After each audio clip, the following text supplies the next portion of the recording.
Hello and welcome to the Flipping and Wholesaling Houses in New York show. I'm Michael Pinter. I teach you how to start flipping and wholesaling houses, or if you're already doing it, how to grow your business.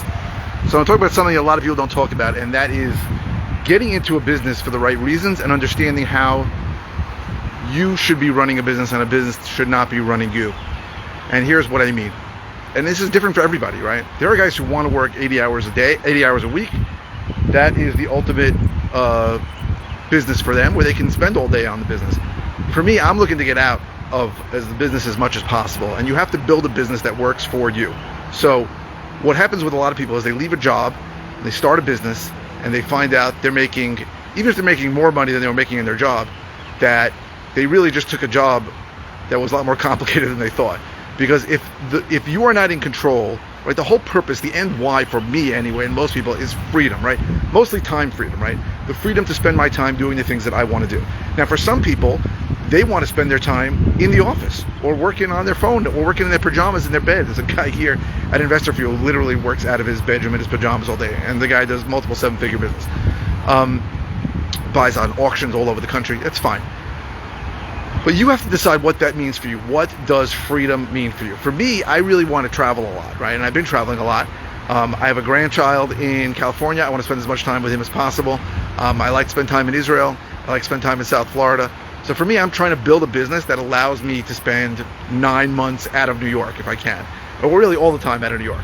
So you've got to understand that what a lot of people wish to be an entrepreneur, and they end up getting a business that really ends up running them. They're not in control of that business, and it's not the same for everyone, right? For my perfect business and my perfect time and my definition of freedom is probably very different than a lot of people, right? For a lot of people, they say, I don't want to leave, I don't want to travel, I don't want to go anywhere, and then they have to run. That you have to create a business, and you really have to start with the end in mind. So you have to say, what do I want to create in my business? What are the things that I want to do? Where do I want to be? What's my perfect day look like? Not just about money, right? People start a business and say, hey, I want to make $1 million. Everybody says that, but they don't think about what is involved. And most of the things that are going to give you the freedom to get out of the business are going to be hiring people, which is granted, it's a pain in the ass. I've done a few videos on hiring, but one of the real epiphanies I've had about hiring is that you have to really have two thoughts in mind. The first is that this person may not work out. You have to understand that as good an interviewer you are, and as good even if you hired a placement service, everybody's not going to work out, right? You have to go through a few people, just sort of like what we do in sales. Like, you're going to have to go through a bunch of prospects to find a deal. And at the same point, and this is sort of a contradiction to the first one, you have to put in a lot of time to train that person. And that is not easy, right? It's hard to put in time to train people if they're not going to work out. And that's something you're not going to know till time goes by. But when you hire a team to do the work, you can get the freedom to get out of the business and travel if you want, or just spend less time in the business if that's what you want. But the mistake I see people making all the time is that, and I would say most business owners get into business for freedom and end up with the business really running their lives.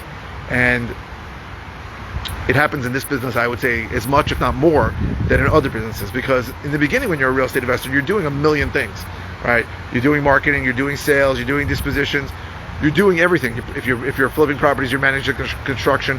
It's very hard to scale. It's not hard. It's impossible to scale a business if it's a one-person business. And you got to think about who your first hire is. So I get asked all the time, who should my first hire be? Now, for me, my first hire was disposition manager, because I hated and still hate doing dispositions. So I hate dealing with buyers.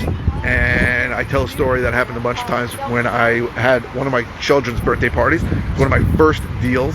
I still remember the address was 59 St. John something in Valley Stream, and somebody called me towards the end of my child's birthday party, and they said, I'm a buyer, I don't have an agent, and I want to come see it. So I think we were selling it for $400,000, so I already had visions of us making an extra $8,000 on the deal because we didn't have to pay a buyer's agent. And I dropped what I was doing and I ran out there to show this property. And I went, I really went crazy at that point. I was so desperate to sell. This was one of my first houses, so that I think I even put vanilla. I dropped drops of vanilla on all the incandescent bulbs to make the place smell good.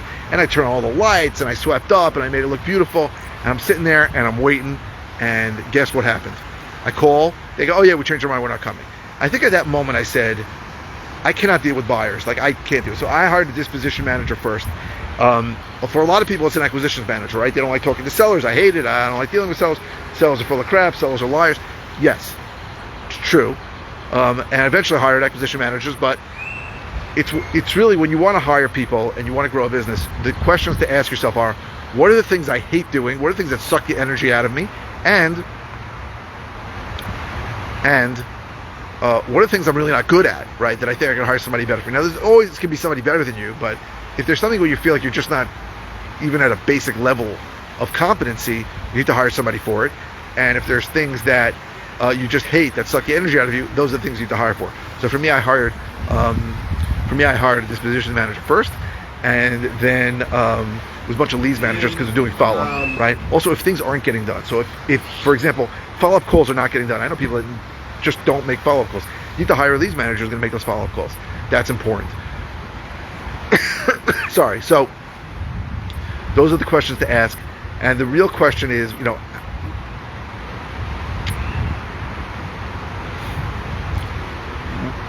what's the question here? What are the parts? What kind of business do you want to build? Right? What are the important parts of your business that you want to build? Well, that's not right. I'm trying to think of this. What kind of business do you want to build? And you have to start with the end in mind. Is this a business that's you're going to let you travel? Is this a business that you're fine sitting in the office all day? Is this a business where you want to run around and drive to see sellers or buyers all day? Those are the questions. So what kind of business do you want to build? And then you have to think of what you're going to need for that, right? If you don't want to leave your office, you're going to need to hire somebody. If you're selling properties retail, you need to hire somebody who's licensed to sell those properties retail. If you don't want to leave the office, you're going to have to hire somebody to talk to sellers if you're going to go meet them in person, or maybe you want to meet them virtually. So these are the questions you have to ask yourself. I hope this was helpful. If you're interested in all the ways I can help you, go to howtoflipnewyork.com. If you're interested in what the hell else? Oh, if you're interested in finding out more about one-on-one coaching, go to coaching.howtoflipnewyork.com. If you are watching on YouTube, please subscribe. If you're watching on any media channel, please click the thumbs up. The likes really help my SEO, my search engine optimization. And I post 5 times a week. I don't always know what to say, so please keep the comments coming. Any comment is fine. Doesn't have to be about the video you're watching. If it's a simple answer, I'll just reply with an answer. If it's something I've covered before, I'll send you links to a video or videos on it. And if it's something new, I'll do a new video on it. So thank you very, very much for watching.